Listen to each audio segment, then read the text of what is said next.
Wrist hinge. It's a topic of conversation that some people think one thing, some people think another thing, and it can get really, really complicated. I want to show you how you can hinge your wrists for power. So many times people think, well, all you got to do is just hinge your wrists and you're going to get more power. That's not always the case. In fact, many times I can get wrist hinge and I can lose ball speed. So when you think about power, you got to understand there's club head speed and then there's ball speed. And ultimately what we are really trying to achieve is faster ball speed. Club head speed you got to have to get ball speed, but at the same time, having club head speed doesn't necessarily mean you're going to have ball speed. Don't forget to like and subscribe to the channel. Tell your friends about what we've got going on over here. So, here we go. Bad wrist hinge, good wrist hinge. Bad wrist hinge is when this club rotates open. That's the start of a wrist hinge right here, is when I'm spinning the grip and I'm kind of allowing my wrist to lift the club. Now, what that does is it immediately starts a bend in the elbow, which when I go up here, pins the elbow and I lose width. Now, width is basically how wide your swing is. Are you coming down into this club this way? Or are you coming down into this club this way? Are you taking a backswing where your hands are away from you and there's real space between your tricep and your rib cage of your trail arm? Or do you not have any space between the rib cage and the trail arm? That is that angle between your side and your elbow, that angle right in here, that is related to what's going on with how you hinge your wrist. And so what I don't want you to do is spin the shaft and lift the head. That will start a hinge in the wrist and it'll start a hinge in the elbow that's going to create a very narrow swing. It's also, if you go down the line there, Gibbsy, it's going to put your thumb pads underneath the grip. And when you put your thumb pads under the grip, you hang the toe. And when you hang the toe, you add loft to the club, which is going to steal distance. So I'll try to make a swing here where I do that. And I'm going to try to create some club head speed, and we'll see what happens to the ball speed here, okay? So,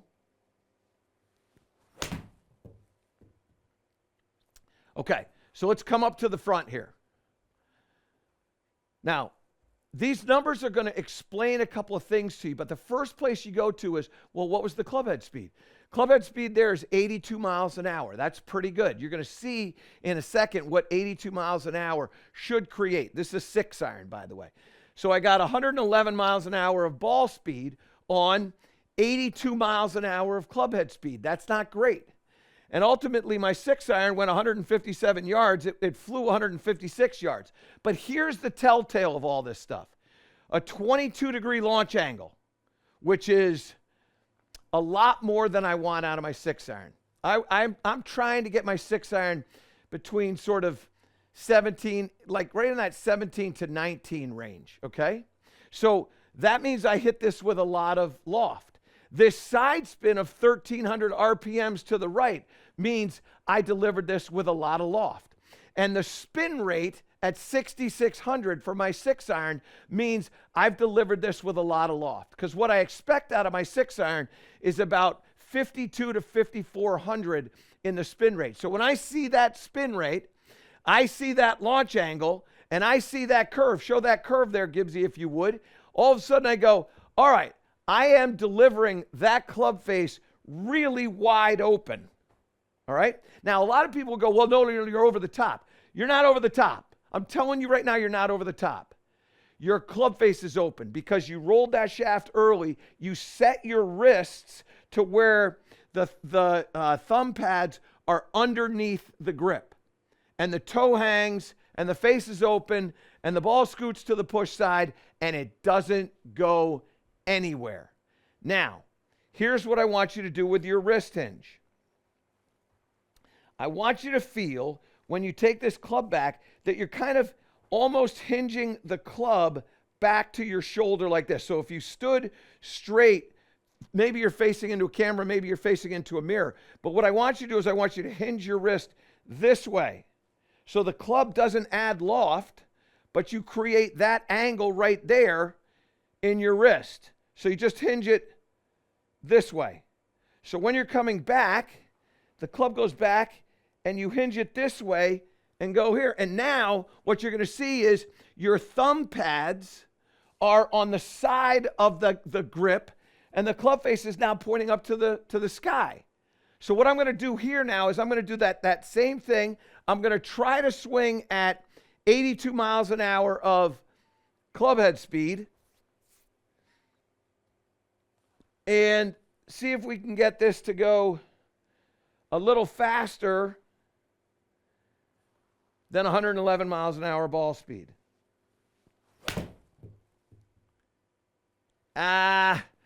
So I got 84 miles an hour. So I missed that by 2 miles an hour. But watch what happened. So I got a little bit faster. It wasn't exactly what I was looking for. I was 2 miles an hour faster. That typically is going to be about 6 yards.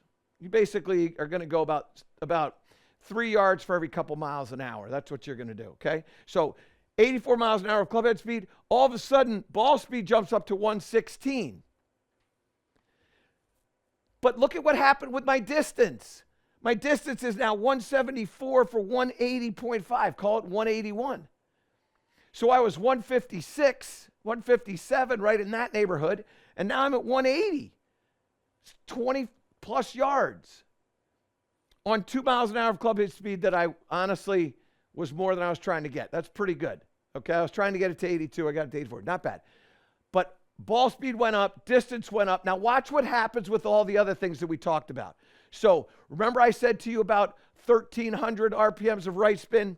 Now I'm at 85, next to nothing. Okay? Backspin, 4781. Call it 4,800, not 6,600. And let's look at the launch angle. Remember the launch angle was at 22.3. I wanted to get this between 17 and 19. I got it to 17. 16.6 is 17. So that launch angle came down. And so what ends up happening? Take a look at the shot shape right there. And you see the shot shape. All of a sudden, that ball doesn't curve. It's pretty straight. And when it's pretty straight, it doesn't go offline. So if I hit a ball that's curving offline like this, now all of a sudden, it's not going to go very far because it should be going that way when it's actually going that way. So every time it's going that way, it's taking distance away from that. You understand? So when you hinge this, hinge it like this. And it's kind of cool. Right here, that club head's about at my shoulder. I take it back, and it's about at my shoulder. Club face is still perpendicular to the ground. That leading edge is perpendicular to the ground. And now look at the angle that the wrist is in.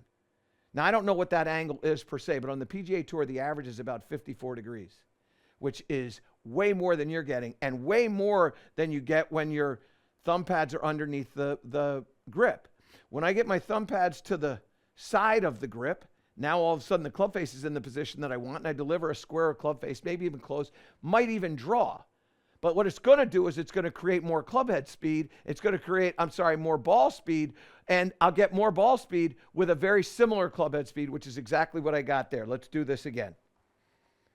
And I love this little pre-shot routine where you take this club and you just go like that. So you waggle this way. I don't want you to waggle this way where you open the club face. I want you to waggle this way. So waggle like that. 82 miles an hour of club head speed is what I'm going to try to get. I think that's going to be a little bit faster. No, it's not a little faster. I got it on 82 miles an hour of club head speed. So there you go. That's perfect. So the ball speed jumped up to 114. It was at 110.8, right? So 111. But look at the distance gain. I picked up 20 yards. Now, let's look at the shot shape. And you see the shot shape, that had a little bit of draw spin to it. Now come over here to the numbers, and what you can see is the backspin number, that went to 4787, so 4800 again. Very similar. The curve, 29 left. That's straight. Launch angle at 18. So I was at 17, 16.6, call it 18. This is, or 17 rather. This is 18.3. Distance, speed, lack of spin. you're going to enjoy this because it's not going to curve dramatically and you're going to start to hit the ball farther.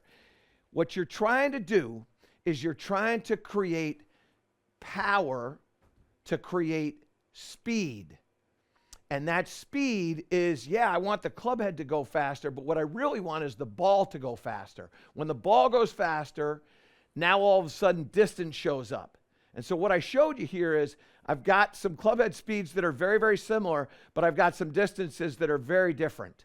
And they're different because of how I'm hinging my wrists. And that wrist angle that you create to create a better club face is going to give you the power, the distance that you're looking for. So make sure you pay attention to what you're doing with your wrist hinge. And when you get that wrist hinge correct, you get control over that club face, you're going to start hitting that ball a lot farther and you're going to enjoy this game a lot more. To improve all parts of your game, subscribe to my channel and click the link below.